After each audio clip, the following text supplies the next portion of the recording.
I'm meeting the educationists again. What for? To tell them that the first job they have to make, their first duty is to get the child interested in the language. And it's fun. They got an extra language. Then they begin to understand the cartoons in Chinese.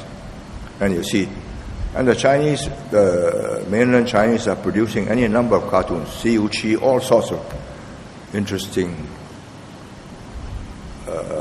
series for children. And they'll pick it up. But if you insist on a stylized teaching, you turn them off, and they develop a dislike, and it's very troublesome. I don't want to go into the details, but let me tell you, when I met Wu Ying-cheng, and he compared notes with me, and he said, all right, let's teach the children using English. And he was denounced when he suggested it in the newspapers and said, betraying Chinese culture by using English to teach Chinese, to Chinese students. You may be Chinese ethnically, but your language has nothing to do with your race. It's got to do with what you learn from your mother and your parents and your friends. So, slowly I got them to move into modules. Different language abilities, same class. IQ the same for mathematics, science, etc. But language capacity different. Just don't force it. Go at the level they can attain. They're interested. They learn to listen, to speak, to recognize the characters, use Microsoft Pinyin and type a few simple words. Get them to translate, to know. Give them the digital dictionary. Then you have simple sentences. Translate English into Chinese and translate Chinese to English. And if they can do that with the help of the computer, then they are understanding the language. And that's what we want. And I want the teachers to move into that direction.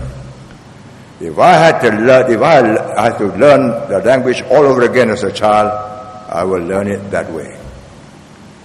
I started with 注音符号 Purple Muffler, 繁体字, then wait Giles for the pronunciation. And then you got to look up a dictionary for the word. Today, you go to Power Word, digital, you type in the word, the Chinese character comes out.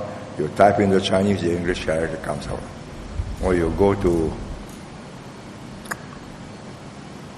另外一个汉地, that's a web, it gives you perfect translations. And they ask you, Pinyin or Bushu? And you say Pinyin. You type, immediately it comes out, and you go to the word you want, the sound, you press that article, that item, and you get all the words with that sound. And there are sometimes hundreds of them. That's the difficulty of Chinese. So, if I have to learn it all over again, it will be a breeze. I spent years sweating blood, not sweat. But I mastered it because I had to master it in order to convey my thoughts to the people whose support I needed. That was my motivation. Before, when we told parents you will keep your culture, you this, that, and the other, they say, oh, rubbish. My son is having difficulty. Drop the Chinese as soon as you can and concentrate on English and go to an English language university and do well. Today, parents know and students know, if you know Chinese, then you got extra market value. You're a lawyer, you can go to China, operate there, you're an architect, any of these professions. MNCs, when they take a Singapore student, they don't take them from Hong Kong, they take them from Singapore, because Hong Kong they speak Cantonese. And once you go there, with your grounding in Mandarin, within 6 months to a year, you can ramp up, and you're there.